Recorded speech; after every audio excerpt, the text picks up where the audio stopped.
네, 안녕하세요. 하이닥에 간다 아나운서 조아라입니다. 이번 시간 그 마지막 시간인데요. 호스피스 완화 의학 어떻게 하면은 이용을 할 수가 있고 어떤 서비스를 제공하는지 오늘 알아보도록 하겠습니다. 이대근 원장님과 함께 하겠습니다. 안녕하세요. 안녕하십니까. 네. 네, 이제 이렇게 호스피스 완화 의학의 실질적인 도움을 받는 방법을 알아보도록 하겠는데요. 호스피스 완화 의료는 어떤 의료 서비스를 제공하나요? 몇 가지를 알려주시면 고맙겠습니다.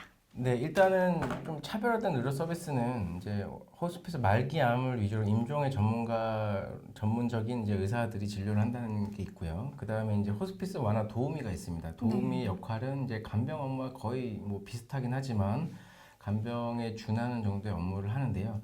그 도우미 개념은 사실 보호자분들이 상주하시는 상황에서 이제 그분들이 같이 도와주는 역할을 한다고 되어 있어서요.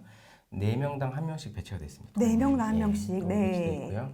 그 외에는 이제 요법 치료나 또는 이제 영적 치료, 미술 치료도 있고요. 오. 그다음에 이제 뭐 노래 치료나 이런 게 있습니다. 근데 저희가 이거 다 정말 많이 운영을 했거든요. 그리고 이제 또 뭐 마사지사 들어서 림프 마사지도 해주고 그런 것도 같이 했는데. 굉장히 다양하네요. 네네, 다. 근데 이거 받을 수 있으면 다 해드릴 수 있어요. 근데 이제 말기시다 보니까 아무래도 이제 의식이 또렷하지 않아서 미술이나 이런 걸 다 못하는 경우가 많이 있어요. 그래서 꽃꽂이 같은 것도 하고 안 되면은 보호자분 불러서도 합니다. 보호자 치료도 같이 들어갑니다. 보호자분들도 네. 사실 케어가 필요할 것 같아요. 그렇죠. 그것도 완화 의학이 하나잖아요. 보호자 어떻게 보면 완전히 말기가 되면 환자분들은 뭐 선망이거나 의식이 떨어져서 잘 모르는 경우가 많은데 보호자들이 슬픔과 곧 닥칠 슬픔에 대한 두려움과 네. 또 이제 미래의 상실에 대한 두려움 이런 것들이 있기 때문에 보호자도 같이 이렇게 말을 하고 이제 같이 케어하는 그런 게 같이 필요하죠. 제가 고레에다 히로카즈 영화를 되게 좋아하는데요. 네. 그 감독이 뭐라고 했냐면 그 죽음에 닥친 사람들보다는 죽음을 당한 사람 이외에 남겨진 사람들의 아픔을 되게 그렇죠. 다룬 영화들이 되게 많대요. 근데 그렇죠. 그런 것도 완화 서비스의 하나 같아요, 진짜. 그렇죠. 이제 이거 사실은 사후 관리를 해드리면 좋은데, 네. 그러니까 돌아가신 다음에 이제 사후 관리라고 보호자 케어죠. 사후 관리 해주면 좋은데 사실 그게 현실적으로는 저희가 사별 모임이라는 거를 하고 있습니다. 그래서 사별하신 다음에 몇 개월 뒤에 저희가 연락을 드려요. 네. 사별을 하신 분들끼리 모여서 그 당시 혹시 또 병동에서 이제 보호자분들께서 친분 관계가 있었으면 네. 그때 또 같이 모여서 또 얘기도 하고 그럽니다. 굉장히 의미 있는 대부분 것 오셔서 같아요. 제 얼굴을 보자마자 우세요.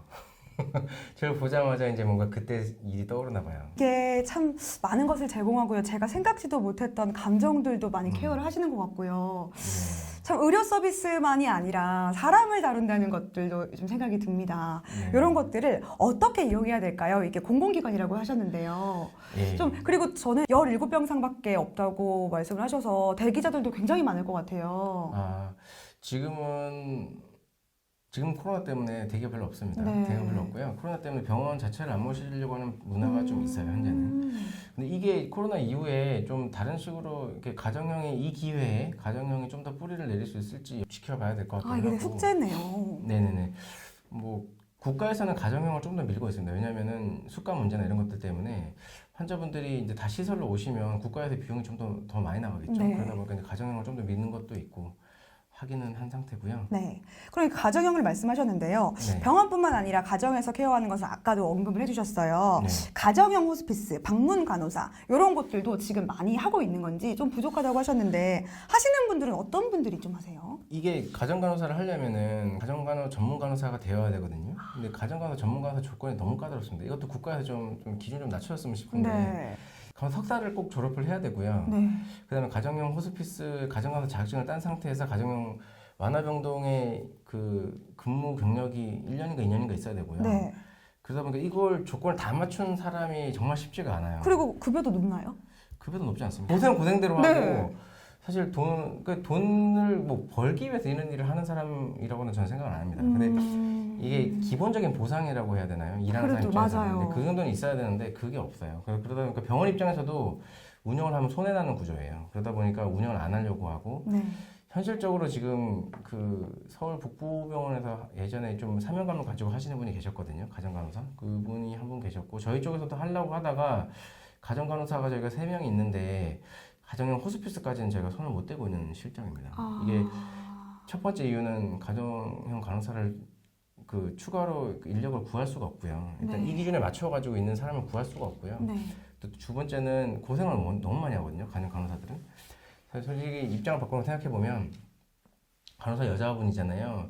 여자 혼자서 남의 집에 찾아가가지고 일하는 게 쉽지 않습니다. 맞아요. 그리고 그 집에 어떤 상황인지 또 무서운 상황일 수도 있고 거기를 놓고 해서 찾아가는 것도 아무리 병자가 있다고 하지만 찾아가는 게 쉽지가 않아요. 그리고 완화 환자라고 해서 다 노인들만 있는 것도 아니고요. 젊은 환자분 있을 수도 있고 젊은 남자 혼자 살고 있는 분들도 있을 수 있는데 개인적인 질문인데요. 저 네. 이런 것도 들었거든요. 그러니까 성범죄도 많이 일어난다고 들었어요. 그게 사실 냉정하게 얘기하면은 성폭행까지는 좀 그렇지만 성추행이나 이런 건 생길 수 있어요. 그렇죠. 이렇게 생길 수 목욕 있고. 서비스나 이런 거 영화에서도 봤어요. 네, 성추행도 생길 수 있고요. 폭행까지는 솔직히 말씀드리면 병자가 네. 성폭행을 하기는 쉽지 않을 것 같다는 생각이 들고요. 거동도 안 되는데 뭐. 근데 이게 거동이 안 돼도 손을 이렇게 만지는 경우가 꽤 네, 있어요. 그런 거 저 들었어요. 발가락도 까딱 못 하는데 손 네. 까딱거리는 힘으로 이렇게 만지고 막 이래요. 그러니까 이게 근데 그게 자기는 사명감으로 하는데 그렇죠. 얼마나 상처예요, 그게. 그렇죠. 이제 누워 계신 병자 입장에서는 또 자기 입장이 있긴 있을 거예요. 누워 있다 보니까 뭐 한 성욕도 사실 기본적인 욕구라서. 하여튼 이런 부분 때문에 가정형 호스피스나 가정형 간호사가 뿌리내리기 어려운 측면이 있어요. 또 이게 사실 원칙적으로 얘기하면은 한 2명 정도 같이 방문해 주는 게 맞긴 맞는데 근데 또 인원이 적으니까. 인원이 적었고 뽑을 수도 없고 또 2명 간다고 해서 수가가 유지되는 거 아니거든요.